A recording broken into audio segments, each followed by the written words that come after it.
tardes. Buenas tardes con todos. ¿Cómo están?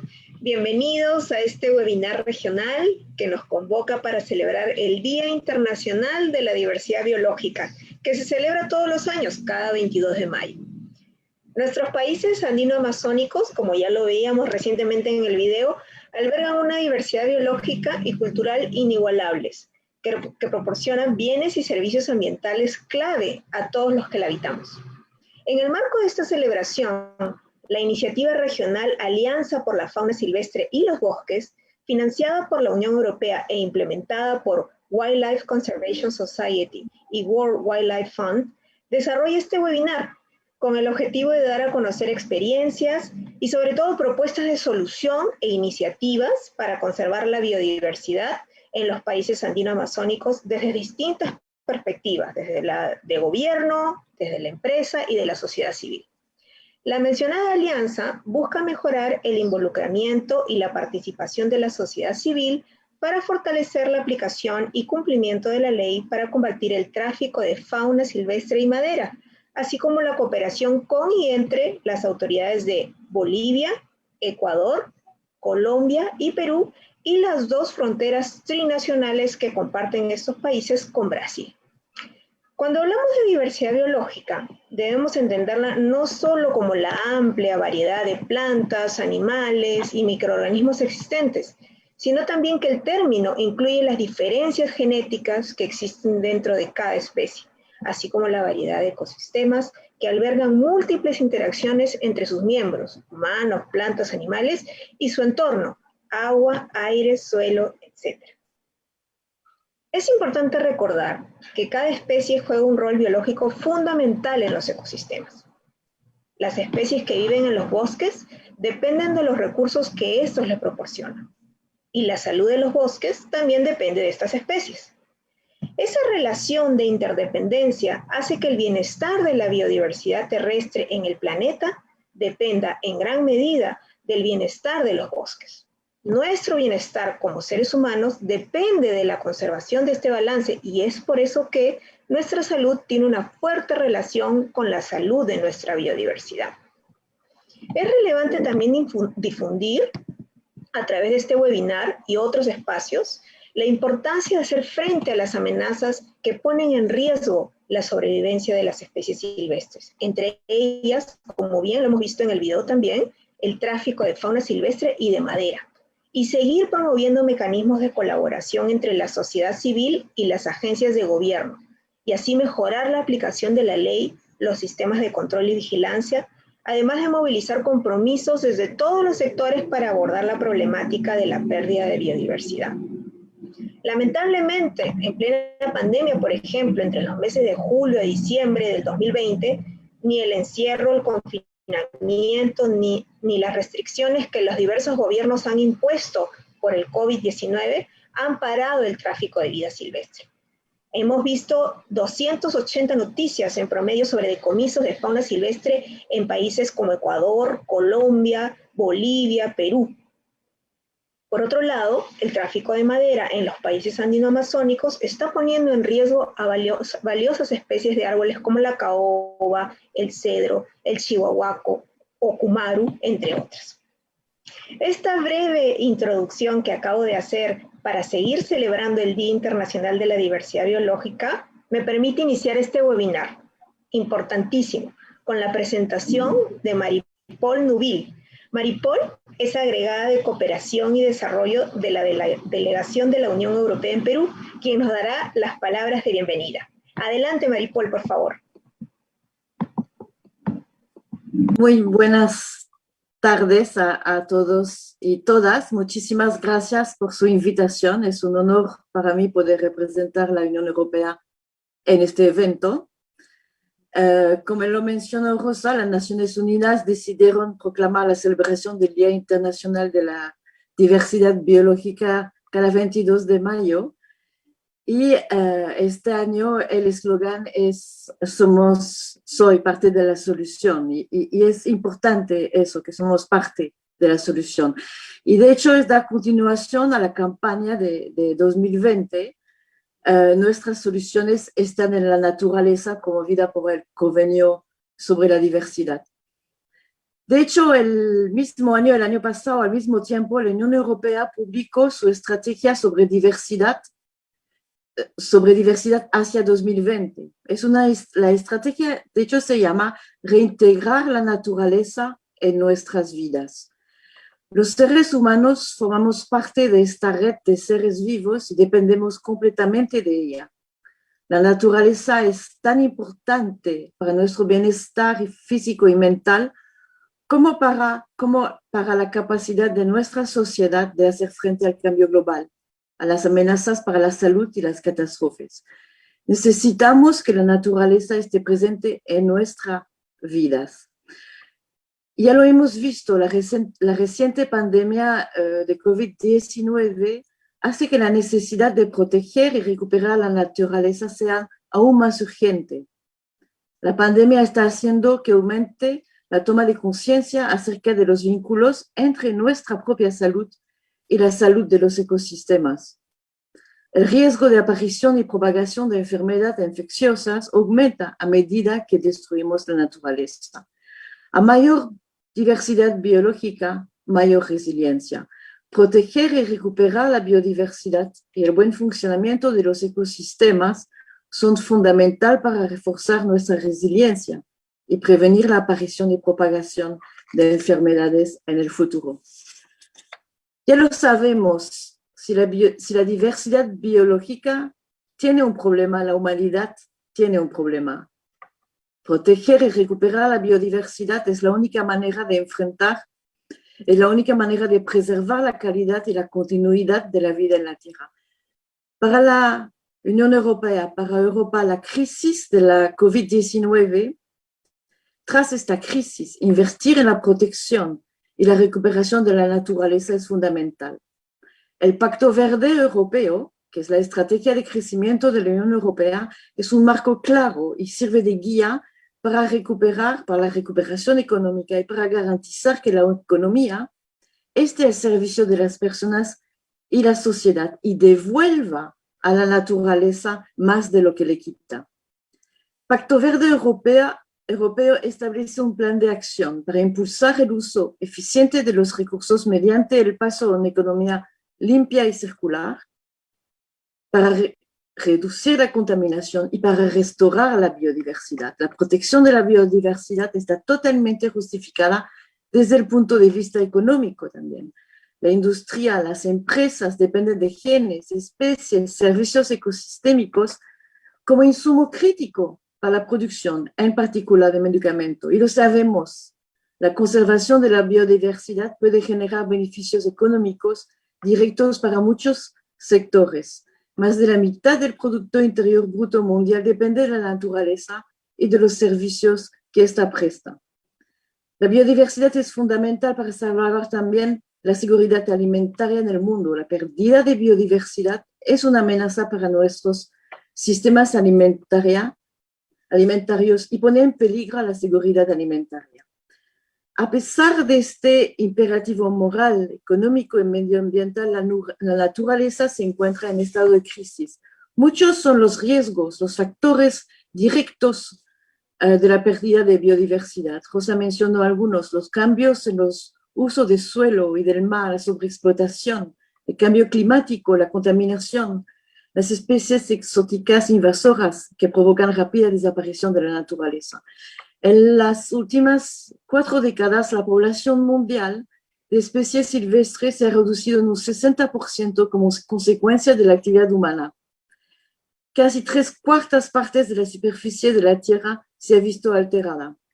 Proteger la diversidad en la región es de gran importancia para el mundo. América Latina y el Caribe cubren solo 15% de la superficie terrestre, pero albergan 50% de la biodiversidad mundial. Concentran la mitad de los bosques tropicales y el 30% de la reserva de agua dulce en el mundo. Los servicios ambientales provistos por sus ecosistemas tienen importancia a nivel mundial. Somos todos parte de la solución. Como lo mencioné, la Unión Europea ha hecho del Pacto Verde su principal prioridad para transformar nuestros modelos. Desde la Unión Europea trabajamos en este sentido en Europa, pero nos comprometemos también a desempeñar un papel de liderazgo en la construcción de iniciativas globales para detener la pérdida de biodiversidad, para aplicar políticas sólidas para abordar el cambio climático, políticas sólidas también para garantizar una producción sostenible de alimentos, políticas concretas para luchar contra la contaminación y también políticas innovadoras para construir una economía circular. Al mismo tiempo que abordamos los desafíos dentro de la Unión Europea, también buscamos trabajar afuera. La Unión Europea está dispuesta a demostrar ambición para invertir en la pérdida de biodiversidad, asumir el liderazgo predicando con el ejemplo y la acción. Y es su propósito contribuir a acordar y adoptar un marco mundial transformador. Gran ambición de manera que se garantice que en 2050 todos los ecosistemas del mundo sean recuperados, sean resilientes y estén adecuadamente protegidos. Es importante trabajar juntos para recuperar la biodiversidad en beneficio de las personas, del planeta, del clima y de las economías, en consonancia también con la Agenda 23 y el Acuerdo de París. Como pueden ver, la biodiversidad es prioridad de la acción exterior de la Unión Europea y forma parte de sus esfuerzos para cumplir con los Objetivos de Desarrollo Sostenible de Naciones Unidas. Con este convencimiento, la Unión Europea está dispuesta a liderar todos los esfuerzos en colaboración con sus socios que comparten sus valores en una coalición de gran ambición para la biodiversidad. Estamos apoyando los esfuerzos en varias partes del mundo y en la región, y nos complace esta cooperación con la Alianza para la Fauna Silvestre y los Bosques en los países de la región, en Bolivia, en Ecuador, en Colombia, en Perú. Este proyecto, esta iniciativa que nos reúne cuenta con el apoyo de la Unión Europea y es realmente un espacio de colaboración con OSS y OEF de gran importancia. Así que estoy segura que las diferentes presentaciones que vamos a escuchar a continuación serán aporte también para que cada uno desde nuestros espacios seamos parte de la solución. Muchísimas gracias. Gracias. Muchísimas gracias, Maripol, has dado muchos mensajes importantes. Cada vez se hace más evidente cómo es que los seres humanos, dependemos de la biodiversidad, pero también en qué medida somos parte de esa afectación acelerada en contra de esa biodiversidad. Pero este webinar justamente tiene la oportunidad de poder permitirnos conversar y escuchar sobre cómo es que podemos ser parte de la solución para esa afectación tan acelerada contra nuestra querida biodiversidad. Sin más, entonces, quiero darle la palabra a Fabiola Núñez. Fabiola es directora de Conservación Sostenible de Ecosistemas y Especies del Ministerio del Ambiente del Perú, quien recientemente ha celebrado sus 13 años de creación. Fabiola es ingeniera forestal por la Universidad Nacional Agraria de La Molina, es máster también en Gestión, Acceso, Conservación y Comercio de Especies de Fauna y Flora Silvestre de la Universidad Internacional de Andalucía en España. Cuenta con más de 14 años de experiencia en la gestión de la conservación forestal y de fauna silvestre, el uso sostenible de la diversidad biológica y la aplicación de la Convención CITES, que es la Convención sobre el Comercio Internacional de Especies Amenazadas de Fauna y Flora Silvestres. Actualmente, Fabiola representa en la región, es la representante regional para América Central del Sur y el Caribe en el Comité de Flora de la CITES. Y como ya dije, se desempeña como directora de Conservación Sostenible de Ecosistemas y Especies de la Dirección General de Diversidad Biológica en el Ministerio del Ambiente. Sin más, voy a darle la palabra a Fabiola, quien tiene para nosotros una presentación titulada Iniciativas y experiencias de soluciones a la problemática de pérdida de biodiversidad desde el sector público en Perú. Adelante, Fabiola, por favor. Muchas gracias Rosa, de verdad deseo agradecer profundamente a los organizadores de este evento por la invitación y bueno, tengo ahora el gran reto de presentarles en un corto tiempo todas las experiencias, las iniciativas que tenemos desde el sector público para la conservación de nuestra biodiversidad y para evitar o contrarrestar la pérdida, ¿no?, que ahora tenemos a nivel mundial. Entonces, ¿me confirman si ya está mi pantalla? Sí, muchas gracias. Sí. A ver. Ahí está. Entonces, les voy a presentar algunas iniciativas y experiencias de soluciones a la problemática de pérdida de biodiversidad que hemos estado y que estamos implementando en los últimos años en el Perú. El Perú es un país megadiverso, ¿no? Ha sido reconocido entre los 17 países que tienen esta denominación porque posee y es parte de los que poseen el 70% de la biodiversidad del planeta. La biodiversidad del Perú incluye una gran variedad de ecosistemas, de especies de flora y fauna, de diversidad genética, ¿no?, que han contribuido a lo largo de la historia y que contribuyen al desarrollo y a la sostenibilidad a nivel mundial. La biodiversidad también es clave para reducir la vulnerabilidad que tenemos frente al cambio climático y también como una oportunidad para el desarrollo, ¿no? Nosotros tenemos 84 de las 104 zonas de vida del planeta y tenemos 39 ecosistemas a nivel nacional. Igual en esta lámina ustedes pueden ver todos los rankings que tenemos, ¿no?, en diversidad de mariposas, en extensión de bosques, en diversidad de aves, que hace poco hemos logrado ya estar en el segundo puesto, ¿no? La semana pasada justo nos han dado esa noticia. La gran cantidad que tenemos también de especies de flora, ¿no? Tenemos más de 19.000 especies de flora y tenemos muchas que solamente están en nuestro país, que son endémicas, ¿no? Tenemos un 17% de áreas naturales protegidas, que hacen una excelente labor, ¿no?, porque trabajan no solamente para conservar, sino para también dar bienestar a las poblaciones que se encuentran y que han vivido muchos años y viven muchos años en estas áreas protegidas. Si pensamos también en nuestros ecosistemas marinos, ahí podemos ver una gran oportunidad para avanzar, ¿no? Tenemos más de 1.000 especies de peces marinos y tenemos una comunidad de pescadores, de gente que está asociada al mar y que viene incluso de civilizaciones, de una de las principales civilizaciones del mundo, ¿no?, como es esta civilización de Caral, que nos da entonces esa idea de cómo los antiguos peruanos ya manejaban, ya usaban nuestra biodiversidad. Como ya lo mencionaron, tenemos y afrontamos una serie de amenazas que merman esta biodiversidad que tenemos, ¿no? Entre ellas está la deforestación por diferentes factores, aquí lo pueden ver en la lámina. Tenemos también la sobreexplotación, porque hay tala ilegal, hay cacería ilegal, hay pesca que tampoco no está muy regulada, y finalmente esto deviene en un comercio ilegal también, ¿no?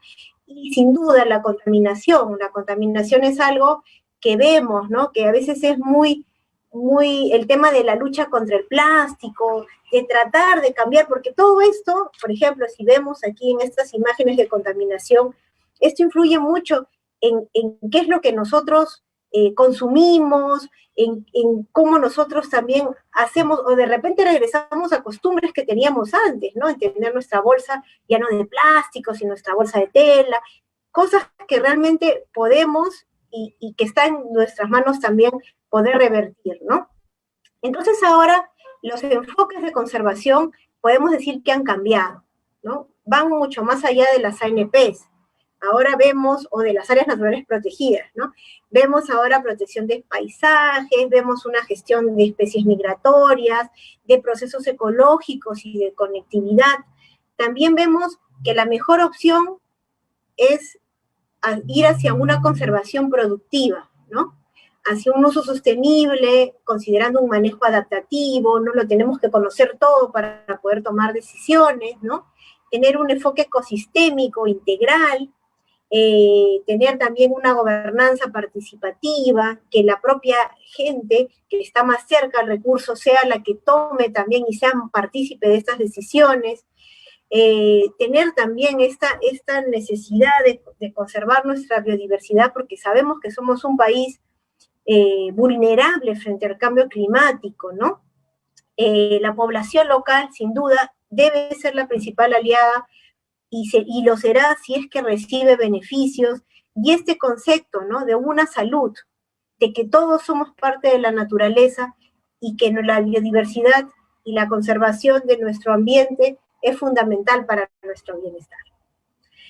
Tenemos una serie de compromisos internacionales, ¿no? Creo que ya lo mencionó Pauli, lo mencionó Rosa, somos parte del Convenio de Diversidad Biológica, somos parte de la Convención Ramsar, que vela por la conservación de los humedales, somos parte de la Convención CITES, que nos ayuda a regular el comercio internacional de especies, somos parte de la CMS, que tiene que ver con todas estas especies migratorias y asegurar que existan los hábitats para que puedan cumplir con su ciclo, ¿no? Ellas muchas recorren todo el mundo, ¿no? Tenemos unas aves que son impresionantes, todo lo que pueden ir y recorrer. Y también somos parte de la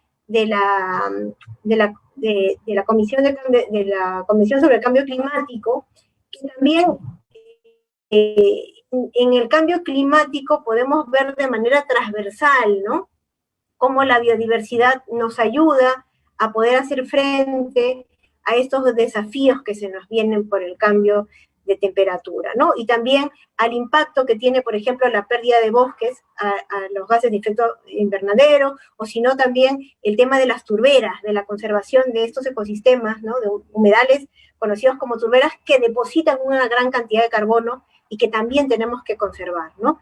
Tenemos también compromisos nacionales, tenemos la Política Nacional del Ambiente, la Estrategia de Diversidad Biológica, de la cual le voy a hablar más adelante, y también la Política Nacional Forestal y de Fauna Silvestre y la Ley Forestal, que nos ayudan y nos han hecho ver una serie de acciones con las cuales nosotros tenemos que cumplir.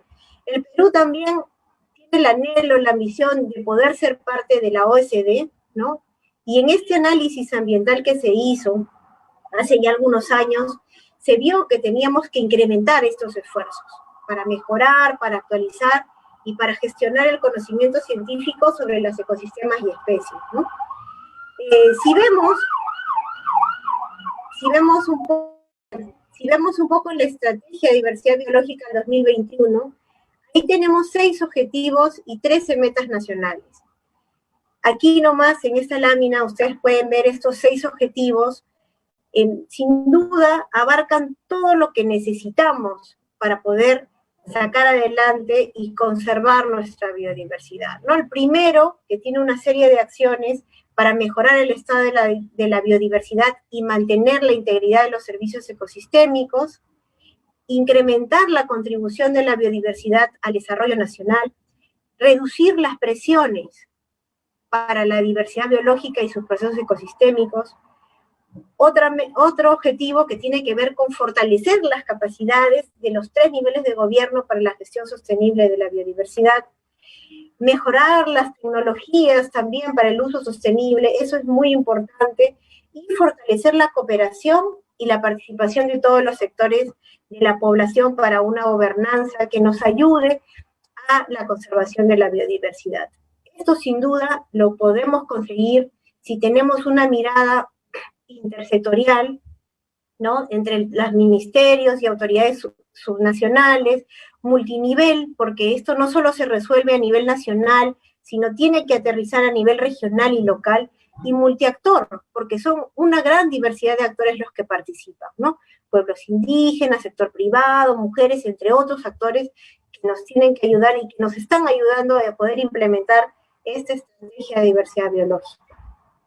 Aquí, por ejemplo, entre el mapeo, cuando se hizo la estrategia, y el plan de acción que se ha actualizado, tenemos 43 instituciones que están comprometidas a poder avanzar en las acciones que tenemos en la estrategia de diversidad biológica y su plan de acción.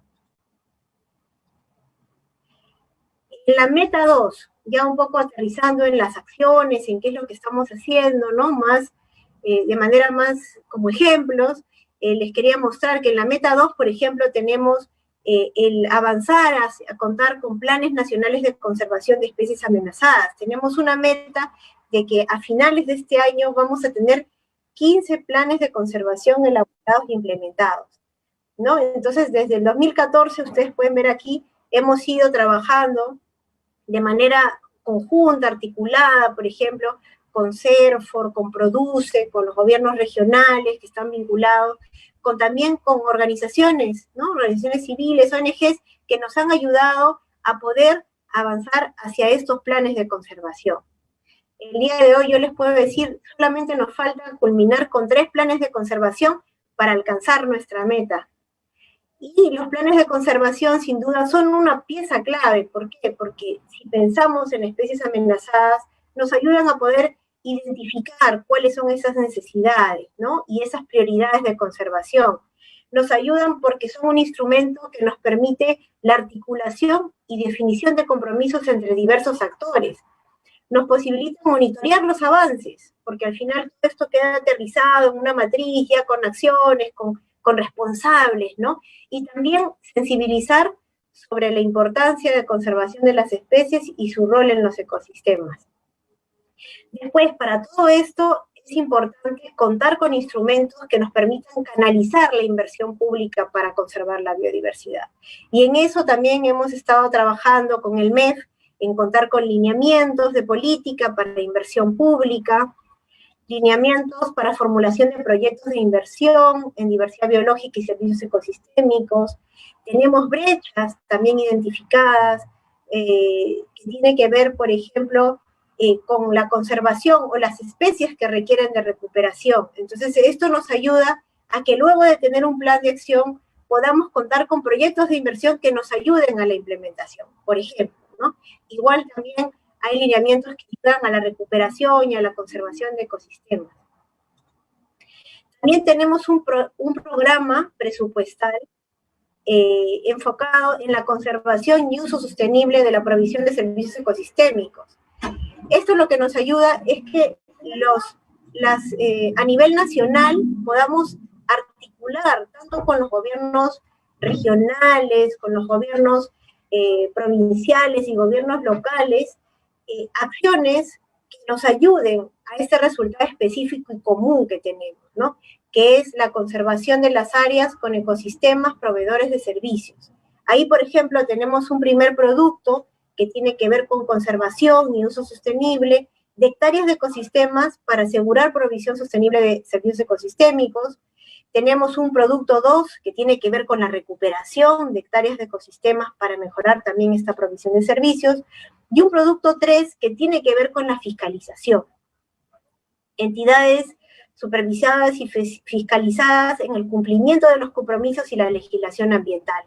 Entonces, esto, y actualmente lo que nosotros hacemos es llevar la información de este programa presupuestal, que es el programa presupuestal 144, para poder articularnos con los gobiernos regionales. Actualmente ya tenemos 16 gobiernos regionales que están articulados, que tienen entre gasto corriente e inversiones 53 millones de soles. En el marco de estos resultados que esperamos, tenemos 37 gobiernos provinciales que también ya están articulados y 122 gobiernos distritales, ¿no? Entonces, esto es lo que nos ayuda finalmente a que nuestra estrategia no quede en un anaquel, no quede en una biblioteca, sino que veamos que podamos avanzar, que podamos dinamizar presupuesto para poder avanzar en estas metas. Lo otro también son proyectos GEF, ¿no? Sobre biodiversidad. Aquí, por ejemplo, les quiero compartir, antes de entrar a un ejemplo específico de un proyecto GEF que ahora estamos implementando, es la estrategia de intervención, ¿no? Siempre partimos de la gobernanza en todos los niveles, especialmente a nivel comunitario y de actores locales, en promover la conectividad y la funcionalidad de los ecosistemas, en promover bionegocios, bioempresas, cadenas de valor, ¿no? Basadas en productos de nuestra biodiversidad, que son cosechados, por ejemplo, de bosques en pie, o cultivados, o colectados usando prácticas ancestrales tradicionales, ¿no? Y siempre también, luego, el tema de la trazabilidad y mecanismos para garantizar la sostenibilidad, ¿no? Si estamos hablando de productos agrícolas, forestales, o también productos hidrobiológicos, ¿no? Garantizar que esto se pueda hacer, puedan ser cadenas libres de deforestación, con estándares ambientales, con comercio justo, ¿no? Esto es hacia lo que nosotros estamos encaminados. Y aquí este es el ejemplo que les quería mostrar, ¿no? El proyecto que actualmente estamos implementando, que es este proyecto de iniciativas costeras, ¿no? Que es primero tiene un componente que efectivamente ve la mejora de gobernanza pesquera en Tumbes y Piura. Ahí, por ejemplo, vemos tanto con las autoridades, por ejemplo, ahí participa Produce, pero participa también las DIREPROS, que son las direcciones regionales de producción, es decir, los gobiernos regionales, y participan también las municipalidades, los municipios y las poblaciones locales, ¿no? Entonces, impulsamos todo lo que son instrumentos de gobernanza participativa.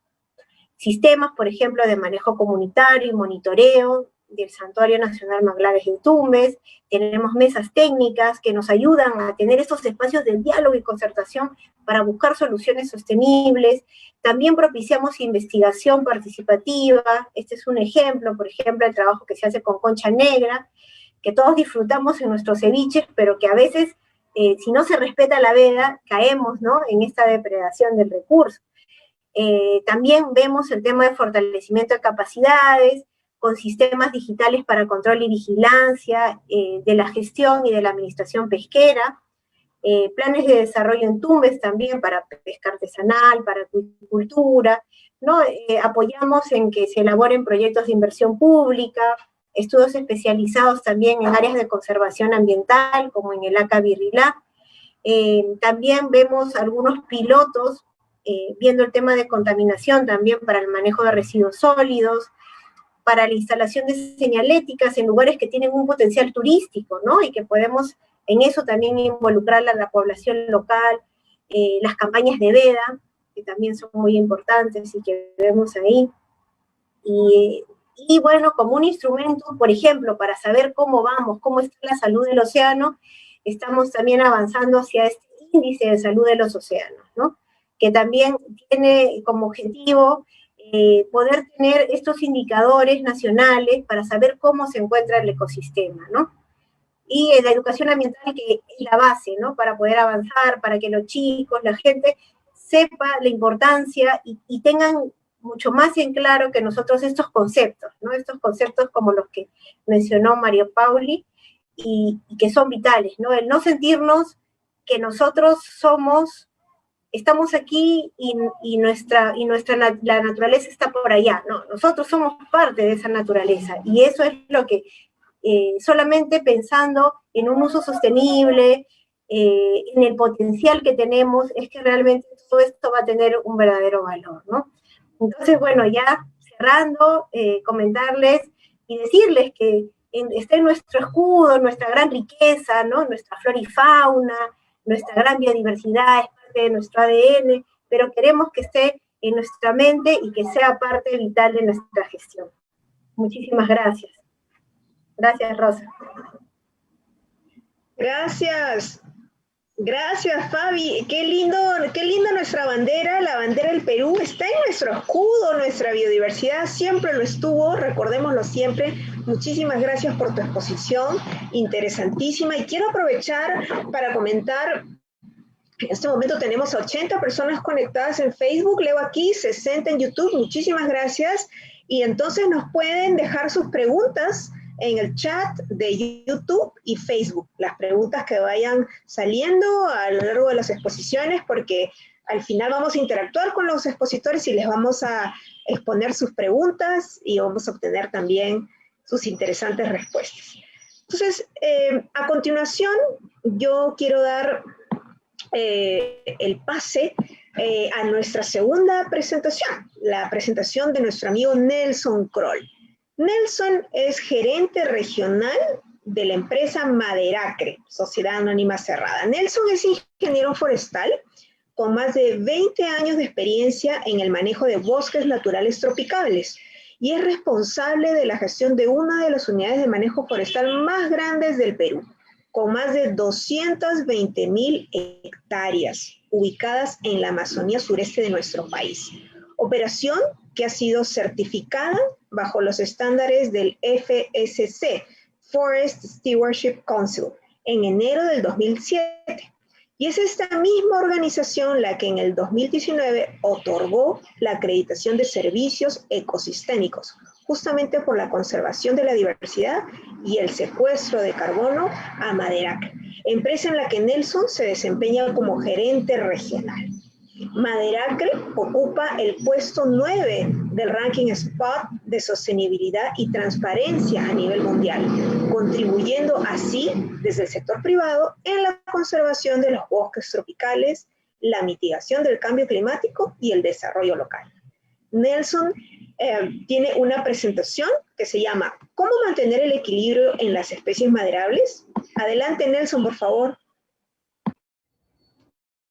Gracias, Rosa, por el pase. Mi nombre es Nelson Kroll. Soy gerente regional de Maderacre SAC, una empresa forestal que maneja bosques naturales tropicales en Tahuamanu desde el año 2002. Tenemos ya prácticamente 20 años trabajando en la gestión responsable de estos valiosos ecosistemas, tanto por su diversidad, por esa riqueza que contiene, como también por la gente que está vinculada a la gestión y que se viene beneficiando de un proyecto como el nuestro. Bien, daría pase a la PPT para poderles comentar que he sido convocado para hablar sobre el tema de la salud de las poblaciones de especies maderables, lo cual muchas veces viene a ser un reto para los sistemas de manejo forestal que se implementan en nuestras regiones. Básicamente, ¿por qué? Porque el bosque tropical tiene o reúne características muy complejas y diversas. Es un ecosistema altamente diverso en términos de especies, paisajes, también tiene una compleja y variada fisiografía, una alta pluviosidad y humedad. También tiene suelos pobres que muchas veces no se identifican como tal, ¿no? Muchas veces la gente piensa que es un ecosistema con un suelo muy rico y que por ende un cambio de uso del bosque o de la tierra podría sostener cultivos agrícolas y sistemas ganaderos convencionales con cierta facilidad. Y luego de unos años se dan cuenta que la realidad es totalmente diferente debido a que la base de todo esto, que viene a ser el suelo, pierde rápidamente los nutrientes que tienen una pequeña capa que es la que sostiene toda la vida dentro del bosque. Estos bosques también se caracterizan por ser grandes sumideros de carbono. Por lo general también tienen una muy buena capacidad de resiliencia, siempre y cuando pues, no se afecten sus componentes base, salvo algunos ecosistemas frágiles, obviamente. Y también son fuente importante de recursos y servicios para las poblaciones locales y también a nivel global. Nosotros nos dedicamos al manejo forestal de los bosques, orientamos nuestra gestión al manejo forestal responsable o sostenible y tenemos como concepto de que el manejo forestal sostenible vendría a ser una gestión responsable de los bosques para generar la mayor cantidad posible de beneficios a partir del uso de sus múltiples productos y servicios, garantizando así la conservación de los ecosistemas y el desarrollo de las poblaciones locales. Como pueden apreciar ustedes, yo he resaltado dentro de este concepto algunas palabras clave, como son, por ejemplo, gestión responsable, mayor cantidad, es decir, abordar, tratar de solventar, se puede decir, o cubrir una mayor cantidad de las necesidades que pueda tener el ser humano a partir del uso de los múltiples productos y servicios que el bosque tiene, pero también garantizando la conservación y el desarrollo de las comunidades locales. A partir de eso, yo creo que podemos hablar ya de que el manejo forestal responsable es un equivalente a un concepto como que conservación productiva de los bosques. Y para ello, cuando uno hace manejo de los bosques, basado sobre todo en regeneración natural, que implica la cosecha selectiva de ciertos individuos, de ciertas especies dentro del bosque, hay pilares fundamentales que se tienen que seguir para poder hacerlo de una manera responsable y así garantizar la salud de las especies que van a estar sujetas al aprovechamiento forestal o al manejo. Y esos pilares fundamentales son la generación del conocimiento, es decir, crear o generar información evaluando y estudiando el recurso para a partir de ahí poder generar herramientas de planificación, herramientas de gestión y capacitar a la gente, que sería el tercer pilar, la capacitación, capacitar a la gente que va a estar a cargo de la implementación de esta gestión. Y como cuarto pilar, el monitoreo, es decir, ver que lo que estemos haciendo realmente está alcanzando los objetivos que hemos buscado y si no, tomar las medidas correctivas de manera oportuna. En el proceso de manejo forestal tenemos que generar múltiple información, lo podemos hacer a través de diferentes estudios o evaluaciones y a partir de ahí generar herramientas de gestión, como les venía diciendo. Un paso muy importante en la gestión de los bosques es la identificación de los valores que ameritan ser conservados. Y ahí aparecen especies, tanto de flora como de fauna. Se identifican también de repente paisajes importantes a escala regional o global, áreas forestales que puedan tener características especiales o ser ecosistemas raros, áreas forestales que proporcionen servicios básicos o importantes en situaciones críticas, áreas forestales fundamentales también para satisfacer las necesidades básicas de las comunidades, y también áreas forestales críticas para la identidad cultural y tradicional de las comunidades locales, ¿no? Entonces, este ejercicio sí o sí se tiene que hacer antes de poder intervenir un bosque. Y a partir de ahí poder generar un ordenamiento del territorio, un ordenamiento del bosque. En el caso del manejo orientado a la producción de madera, por ejemplo, y otros servicios ecosistémicos, es clave identificar cuáles van a ser aquellas áreas que van a ser protegidas para poder albergar ahí muestras representativas de las especies, ecosistemas y tipos de bosques que estén presentes en el resto del área a intervenir, ¿no? Y además montar un sistema de identificación cuando hacemos los censos o la evaluación forestal también para identificar más atributos de conservación que se tienen que ir sumando a al sistema de manejo forestal. Un tema trascendental y clave para justamente resguardar o salvaguardar la salud de las especies forestales es la ecualización de las variables silviculturales. Estas variables silviculturales son los principales componentes de un plan de manejo forestal y son variables como, por ejemplo, el ciclo de corta o la rotación, los diámetros mínimos de corta en los cuales tienen que ser intervenidas todas las especies o cada una de las especies, definir intensidades de cosecha que permitan que la intervención en el bosque mantenga individuos remanentes que permitan que estas especies sigan cumpliendo sus roles ecológicos, es decir, no solamente orientado al tema de la recuperación de las especies a partir de un número X de árboles semilleros para garantizar su regeneración, sino también que haya una población suficientemente grande para que sigan cumpliendo los roles ecológicos que tienen dentro del componente bosque. Y un aspecto clave ahí también es el aprovechamiento selectivo y de impacto reducido. Ya hemos generado información, hemos generado conocimiento, hemos desarrollado herramientas de gestión, ahora tenemos que implementar esas herramientas y esa implementación se traduce en el proceso de aprovechamiento del bosque. Y los componentes claves en el aprovechamiento forestal son como punto de partida, después obviamente de la generación de capacidades, como mencioné, el censo forestal. Este censo forestal tiene que ser desarrollado de una manera muy técnica, casi con un rigor científico, para poder no solamente identificar las especies, sino también evaluar su potencial forestal, pero también definir su ubicación en el territorio para luego poder desarrollar toda una planificación que nos permita ejecutar el aprovechamiento de una manera más ordenada, ¿no? Poder planificar la ejecución de una tala dirigida, la proyección de los caminos forestales y su construcción, la ubicación y las dimensiones que tengan que tener los patios de acopio, donde se va a colocar el producto forestal, y también una adecuada red y construcción de caminos para realizar el transporte forestal.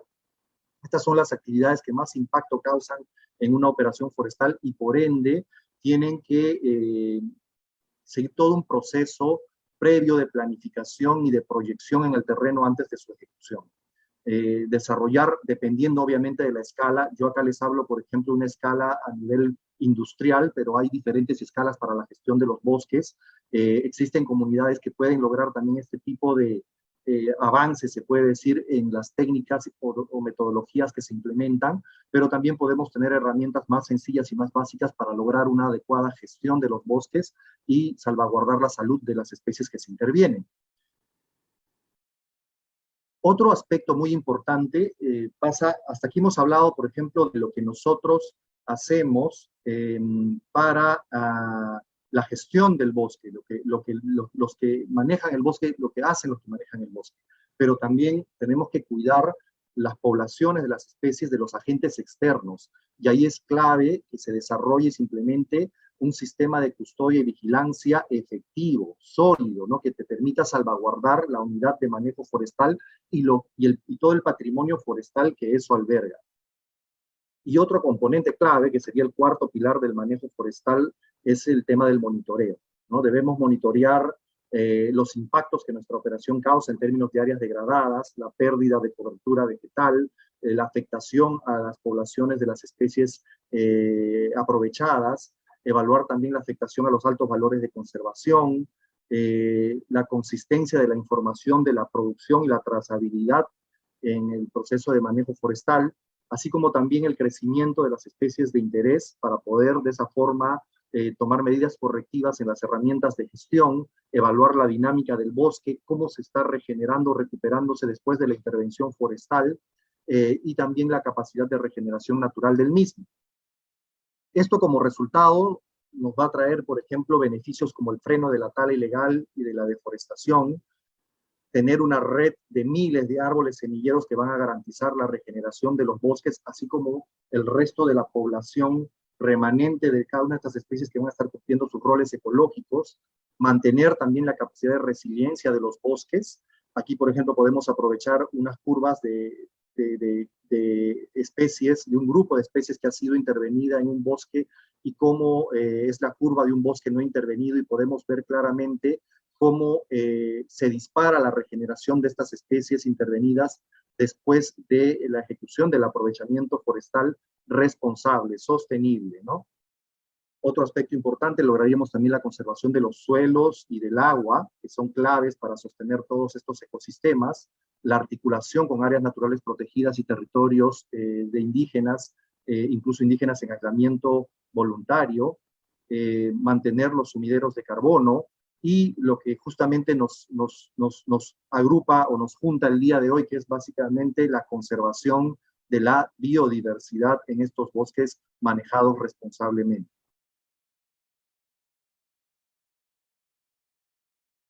Bien, esa sería mi participación. Les agradezco por su atención. Gracias, Nelson. ¿Cuántos desafíos, no? Contándonos tú de tu experiencia en Madre de Dios, y desafíos con varias variables, sí, en realidad, ¿no? Incluso hablabas de pueblos indígenas en aislamiento voluntario o contacto inicial, ¿no? O sea, poblaciones que todavía existen, remanentes en nuestro país y en otros países de la región, y que también son importantes que se tomen en cuenta al momento de plantear estas estrategias de conservación que también has desarrollado en tu ponencia. Muchísimas gracias, Nelson. A continuación, con mucho gusto quiero dar el pase, la voz a Galo, a nuestro siguiente panelista, Galo Zapata Ríos. Galo es director científico de Wildlife Conservation Society en Ecuador. Trabaja en esa organización desde el año 2001 y durante su trayectoria profesional ha estado involucrado en una serie de proyectos de investigación y conservación, incluyendo la creación de redes de reservas, manejo comunitario de fauna silvestre, monitoreo de fauna silvestre a escala de paisaje, evaluación del impacto de especies invasoras, facilitación para la coexistencia entre la gente y la fauna silvestre y la preparación de planes de acción para especies amenazadas. Galo cuenta con una licenciatura en Ciencias Biológicas por la Pontificia Universidad Católica del Ecuador, un Master Science en Ciencias Ambientales y Biología de la Conservación por la Universidad de Ohio y un PhD en Ecología y Conservación de Fauna Silvestre por la Universidad de Florida. Entonces, sin más, quiero darle la palabra a Galo Zapata Ríos, quien tiene una presentación titulada Experiencia de monitoreo de especies silvestres en los bosques de Ecuador. Adelante, Galo, por favor. Muchas gracias, Rosa, por la presentación. Buenas tardes con todos. Voy a compartir mi presentación. Voy a hablar sobre experiencias de monitoreo de fauna silvestre en Ecuador. Mucho de este trabajo lo hacemos en colaboración cercana con nuestros socios locales y también con el Ministerio del Ambiente y Agua de Ecuador. El monitoreo de fauna silvestre es una herramienta de manejo que nos permite evaluar los cambios en la condición de una variable poblacional. Y esto lo podemos hacer a lo largo del tiempo o también haciendo comparaciones espaciales. Estas variables poblacionales pueden ser abundancia, puede ser densidad, ocupación, tasas de extracción. Y el objetivo principal que nosotros tenemos con nuestros programas de monitoreo es evaluar la efectividad de nuestras acciones de conservación. Y esto es sumamente importante porque nos hace ver que el monitoreo en sí mismo no es una actividad independiente, sino que siempre tiene que estar atada a una acción de conservación. Y estas acciones de conservación pueden ser educación ambiental, puede ser incrementar o mejorar los sistemas de control y vigilancia en un área protegida o manejar fauna silvestre con comunidades locales. Nuestros programas de monitoreo también varían mucho en escala, desde áreas pequeñas que pueden ir desde unos pocos kilómetros cuadrados o áreas muy grandes que pueden tener miles de kilómetros cuadrados. Y claro, esto va a depender de nuestros objetivos y también de las especies con las que trabajamos. Entonces, por ejemplo, nuestros programas de monitoreo más grandes en términos de escala espacial son en los que evaluamos la ocupación de especies de paisaje, como pueden ser jaguares o osos andinos, que son especies que tienen unas áreas de vida muy grandes. Y en el otro extremo, entonces, también hacemos evaluaciones de las tendencias poblacionales de especies cinegéticas, y eso está atado al manejo de fauna silvestre. Y que también es importante en ese contexto, entonces, hacer estimaciones de tasas de extracción de carne silvestre. El éxito del monitoreo de fauna silvestre depende de 4 factores, básicamente es definir objetivos y estándares de comparación, funcionar en un contexto de manejo adaptativo, tiene que tener un diseño experimental robusto y además tiene que tener la potencia estadística para detectar cambios. O sea, en resumidas cuentas, necesitamos que el monitoreo tenga rigor científico. Utilizamos una serie distinta de técnicas de muestreo, desde observaciones directas de las especies de nuestro interés o también conteos de huellas y otro tipo de rastros. Hacemos también entrevistas a gente local y cuando tenemos la oportunidad, pues utilizamos también trampas fotográficas u otros medios tecnológicos como pueden ser sonares de barrido lateral para estudiar especies acuáticas. Aquí es importante mencionar que las huellas y otros rastros de los animales proveen muchísima información. Son los medios más baratos de estimar tendencias poblacionales y además ahora existen muchos métodos que son estadísticamente robustos y que nos permiten hacer análisis muy interesantes, cosa que hace pocos años no podíamos hacer con este tipo de información. Como había mencionado antes, nuestros programas de monitoreo son participativos, trabajamos muy de cerca con comunidades locales y es esencial la participación de ellos porque esto hace que el compromiso de ellos sea más fuerte hacia las acciones de conservación que implementamos junto con ellos y que les ayudamos a implementar. Aquí podemos ver algunos resultados de estos esfuerzos de la gente en sus comunidades. Estos son datos colectados por cazadores a lo largo de senderos que ellos mismos han abierto en el bosque. Entonces podemos ver tendencias poblacionales a lo largo de algunos años en el contexto del manejo comunitario de fauna silvestre. Entonces podemos ver que las estrategias que la gente está implementando, como zonificar el territorio para que existan reservas de animales, para que hayan fuentes de animales para la cacería, o el aumentar el control y la vigilancia de sus territorios, o implementar vedas, entonces son bastante efectivas en términos de recuperar poblaciones de mamíferos pequeños o mamíferos medianos. Mientras tanto, hay algunas especies que son más difíciles de manejar, como los ungulados grandes del tapir, el pecarí del labio blanco, los primates grandes también, donde muchas veces estas estrategias no son suficientes y probablemente se necesita de hacer vedas totales para poder recuperar esas poblaciones. Este trabajo de monitoreo que hacemos en conjunto con las comunidades también nos ha permitido entender mejor cómo funcionan las comunidades. Nos hemos dado cuenta que las comunidades no son entidades homogéneas, están representados por una serie de grupos y estos grupos tienen distintos niveles de poder, de autoridad. Y en este gráfico podemos ver cómo hombres, mujeres y niños utilizan el territorio de forma diferente. Entonces eso también es muy, muy importante. Aquí vemos los resultados de un esfuerzo de monitoreo en lo que la gente de varias comunidades quichua a lo largo del río Napo, en la parte norte del Parque Nacional de Yasuní, ha estado protegiendo las poblaciones de tortugas acuáticas.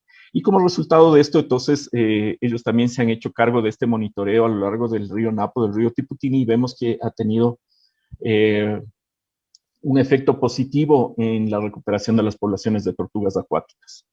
También el monitoreo de poblaciones de fauna silvestre nos ha permitido entender un poco la relación entre los depredadores grandes, las tasas de extracción de carne silvestre y los conflictos que existen con la gente. Cuando aumentan mucho las tasas de extracción de carne silvestre, entonces también aumentan los conflictos. Y también la abundancia de los carnívoros cambia dependiendo de esas tasas de extracción. Todos estos ejemplos que he puesto son a una escala bastante pequeña, de unos pocos decenas de kilómetros cuadrados. Aquí vemos, en cambio, una iniciativa a una escala mucho más grande. Estamos hablando de un área de más de 1.500 kilómetros cuadrados de área efectiva de muestreo, en la que hemos estado utilizando huellas y otros rastros y también trampas fotográficas para evaluar la ocupación de especies de mamíferos. Estos muestreos se han hecho a lo largo de una gradiente altitudinal que varía entre 200 y 4.200 metros cuadrados. Las celdas en color verde son las áreas donde hemos estado trabajando.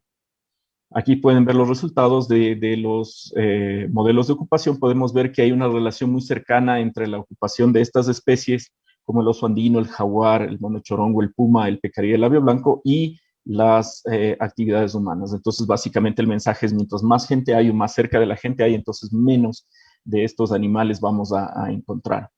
Y también como resultado de esto, pues hemos obtenido una línea base de la distribución de estas especies a lo largo de esta gradiente altitudinal, lo cual es muy importante para estimar los impactos del cambio climático, por ejemplo.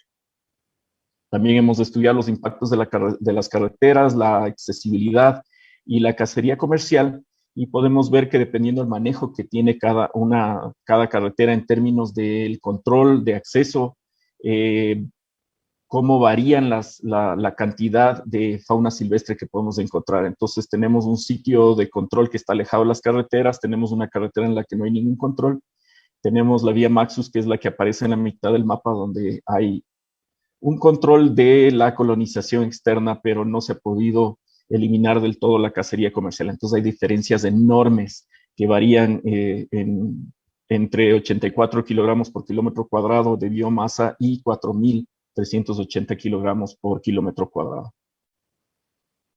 Los efectos de la cacería comercial, el tráfico de vida silvestre, entonces se están volviendo evidentes. Hemos estado haciendo estimaciones de densidad poblacional de primates en los últimos 15 años a lo largo de la vía Maxus, y vemos pues que hay una reducción bastante grande de las poblaciones, y esto eventualmente podría tener un impacto enorme en el funcionamiento del bosque a través de un efecto cascada al desaparecer los primates que son dispersores de semillas. También hemos podido evaluar la conectividad entre áreas protegidas y hemos podido ver la importancia de los corredores de conectividad. Esto es en el Chocó, en el noroccidente de Ecuador, donde hemos capturado y recapturado jaguares a una distancia mayor a 40 kilómetros, y estos jaguares, para llegar de un punto al otro, que aparecen en color rojo en el mapa, han tenido que cruzar una serie de áreas que son sumamente disturbadas, como áreas de minería ilegal, o carreteras, o plantaciones de palma africana. También hacemos monitoreos de poblaciones de especies amenazadas. Esto nos permite entonces también el poder informar acciones de conservación. Estos son básicamente censos, son estimaciones de abundancia y de densidad poblacional. Esto muchas veces no lo podemos hacer nosotros solos. En el caso, por ejemplo, del cóndor andino o de la bandurria carinegra son esfuerzos de muchísima gente, de muchísimas organizaciones. Estamos hablando de decenas de personas, de cientos de personas en el caso del cóndor andino. Esto es coordinado por el Grupo Nacional de Trabajo del Cóndor Andino y el Ministerio del Ambiente y Agua. En los últimos años también hemos estado involucrados a través de la Red de Ciencia Ciudadana para la Amazonía en un esfuerzo a escala de toda la cuenca amazónica. Es un esfuerzo a una escala realmente muy, muy grande y que pretende entender los patrones de migración de los bagres gigantes a través del uso de una aplicación que se llama ICTIO, que fue desarrollada en la Universidad de Cornell. Muchos de los esfuerzos que nosotros hemos hecho en monitoreo pues están en nuestra biblioteca virtual. Ahí está la página web de WCS Ecuador, donde ustedes pueden encontrar manuales técnicos, protocolos, guías de campo y mucha más información que puede ser de su interés. Y con esto, muchísimas gracias. Les agradezco su atención. Muchísimas gracias.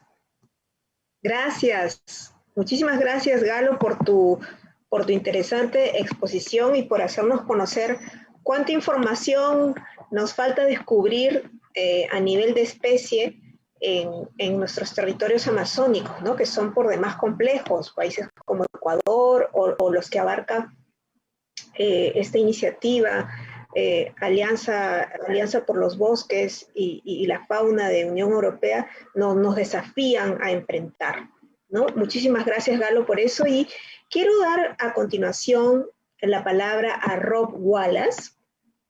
Rob es director del programa de conservación del Gran Paisaje Madidi-Tambopata de Wildlife Conservation Society en Bolivia, y él es zoólogo y desde 1990 trabaja en ese país, en Bolivia. En 1992 se unió al equipo de Wildlife Conservation Society y actualmente, como comenté, es director no solamente del programa de conservación del Gran Paisaje Madidi-Tambopata, sino que también es experto en conservación de paisajes del programa Amazonía. Rob ha conducido investigaciones sobre jaguar, oso andino, cóndor y varios mamíferos en Bolivia. Lideró la iniciativa Identidad Madidi, recibiendo el Premio Nacional de Ciencia y Tecnología y el galardón Chuquiago Marca. Es autor y coautor de 200 publicaciones sobre biodiversidad y vida silvestre boliviana y forma parte de los grupos de especialistas de la Unión Internacional para la Conservación de la Naturaleza, UICN, sobre primates, tapires, nutrias y pecaríes.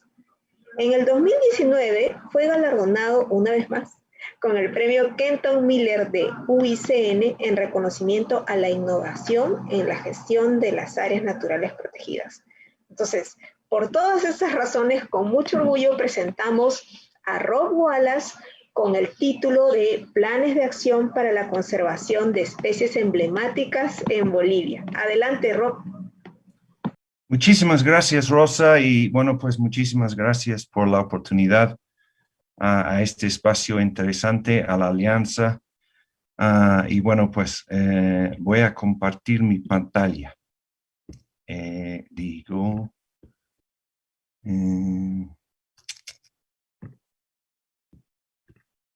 Ahora sí, perdón. Sí. Ya, bueno, buenas tardes y muchísimas gracias. Entonces, hoy día yo tengo la oportunidad y el orgullo de presentar los planes de acción para la conservación de especies emblemáticas en Bolivia que se ha desarrollado el Ministerio de Medio Ambiente y Agua a través de su oficina, la Dirección General de la Biodiversidad y Áreas Protegidas. En conjunto con varios diferentes actores, tanto locales, las mismas áreas protegidas, por supuesto, organizaciones de base, pero también organizaciones de la sociedad civil y también, como vamos a ver, un conjunto de diferentes expertas y expertos. Y bueno, pues especies emblemáticas, yo creo que tenemos aquí 4 especies que son especialmente emblemáticos, no solamente para Bolivia, para la región en general.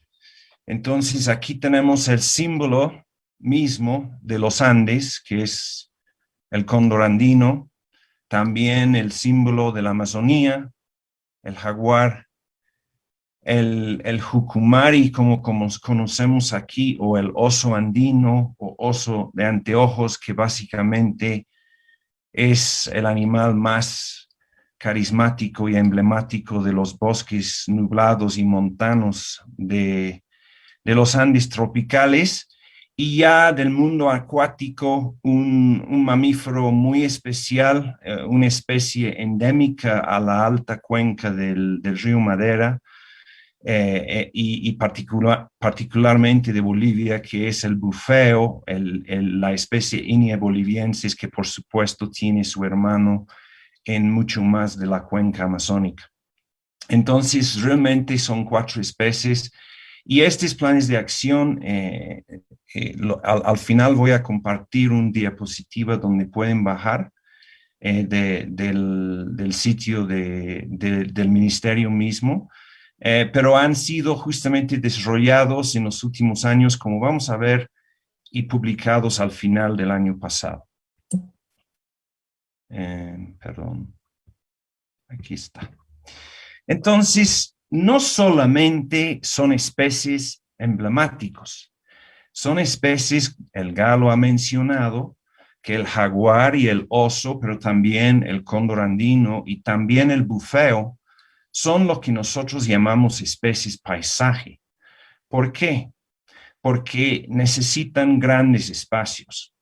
Y esta diapositiva yo utilizo en muchas presentaciones porque creo que es un concepto muy importante. No solamente los individuos necesitan grandes espacios para mover, como hemos visto y como Galo ha mostrado con su diapositiva sobre los jaguares, moviendo 40 kilómetros, impresionante, pero también como poblaciones, estas especies también requieren grandes espacios en la naturaleza.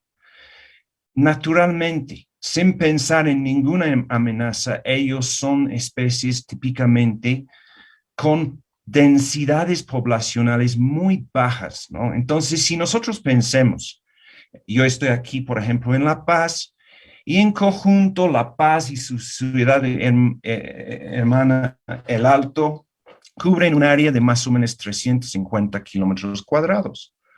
En estos 350 kilómetros cuadrados, estamos viviendo alrededor de 2 millones de personas, ¿no? En Lima, donde está la Rosa y la Fabiola, básicamente estamos hablando de una ciudad más grande todavía, de 800 kilómetros cuadrados, y ustedes conocen que ahí viven muchas más personas, ¿no? Puede ser 8 millones por ahí. Impresionante, pero en este mismo espacio, digamos, estos entre 350 y 800 kilómetros de la bosque o la selva, digamos, amazónica, podrían vivir quizás entre 8 y 50 jaguares, ¿no? Según los cálculos de densidad que, por ejemplo, Galo estaba mostrando antes, ¿no? Entonces, naturalmente, para conservar y proteger poblaciones de estos animales se requieren espacios grandes, ¿no? Otro ejemplo quería compartir. Este es una hembra, un cóndor hembra adulta que felizmente entre el ministerio, la dirección y el zoológico aquí en La Paz y otros actores, se ha logrado reintroducir después de un accidente exitosamente. Ya está volando más de 2 años y se ha logrado justamente colocar una especie de transmisor satelital que está revelando realmente cuánto mueven los cóndores. Aquí tenemos un mapa en Google Earth, aquí tenemos el lago, el límite con Perú, y todos estos puntos son puntos de la palca desde que se ha, incluso esto es solamente una parte, porque aquí solamente datos del año 2019, pero ellos siguen volando. Justamente ayer había un artículo en uno de los periódicos aquí en La Paz sobre ella y sobre 3 cóndores más. Y una de ellas, una de las hembras otra hembra que se ha recientemente ha tenido la misma experiencia de estar reintroducida con transmisor. Ella ha llegado casi hasta Cusco, en el sur de Perú, desde aquí, desde La Paz. Entonces, realmente eso demuestra que estas especies, este es un extremo, los cóndores pueden volar y entonces mueven muchísimo más todavía que por ejemplo, jaguares, osos andinos o bufeos.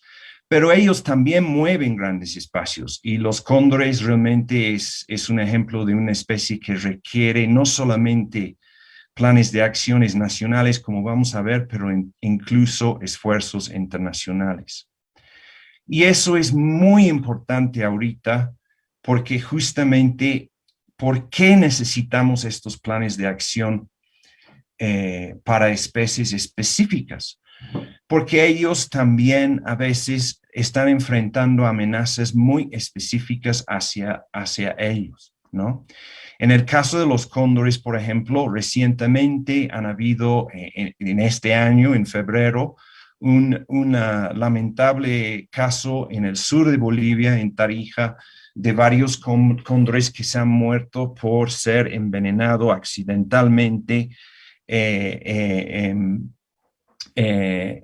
después de comer de un animal envenenado. Entonces, estos son amenazas que requieren atención particular. Entonces, no es solamente, si bien las áreas protegidas son el base de la conservación de estas especies emblemáticas, y se puede pensar incluso en planes de acción, digamos, para tipos de hábitat o para ecosistemas, también se requiere una atención especial porque justamente son especies de baja densidad que mueven mucho y que también enfrenten amenazas particulares, en este caso, envenenamiento.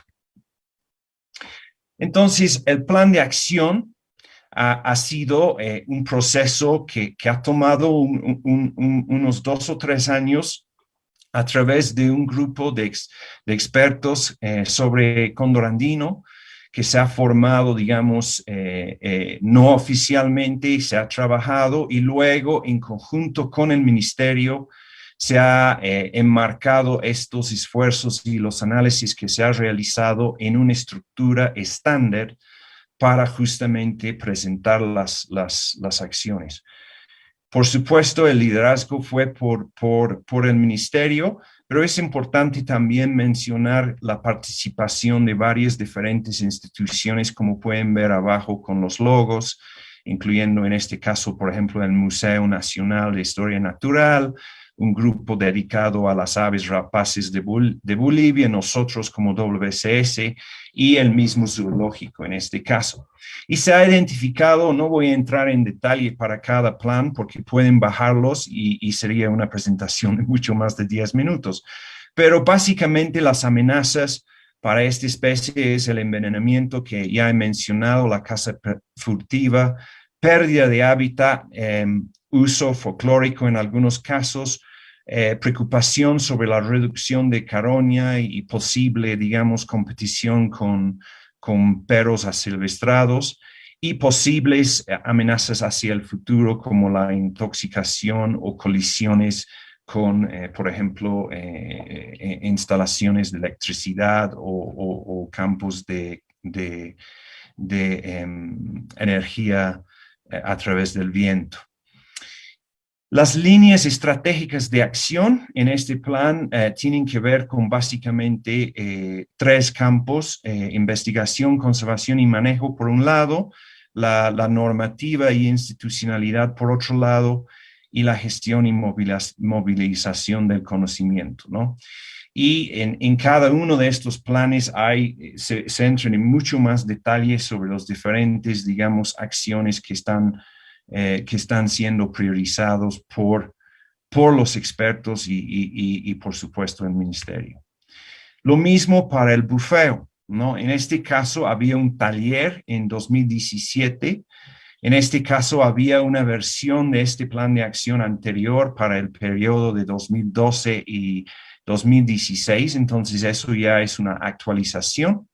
Tiene amenazas como la caza y pesca, la contaminación de los ríos y también pérdida de hábitat, y en este caso las líneas estratégicas de acción identificadas son la conservación de la especie, promoción del valor cultural del bufeo a través del uso no extractiva, investigación y monitoreo, comunicación y legislación y normativas. Y como pueden ver abajo, en ese taller y en el proceso en general han participado muchas diferentes organizaciones. No lo voy a nombrar toditos ahorita, pero es importante y el taller ha sido también interesante, con participación incluso de 24 expertas y expertos.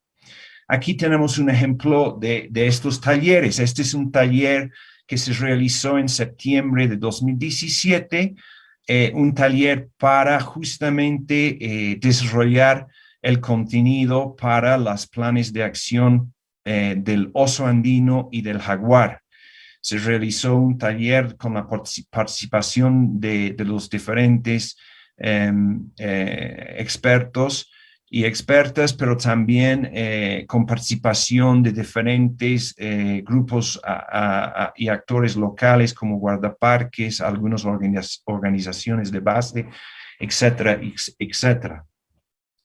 Y como resultado, por ejemplo, en el caso de los osos, han participado 9 personas en todo ese proceso y se ha identificado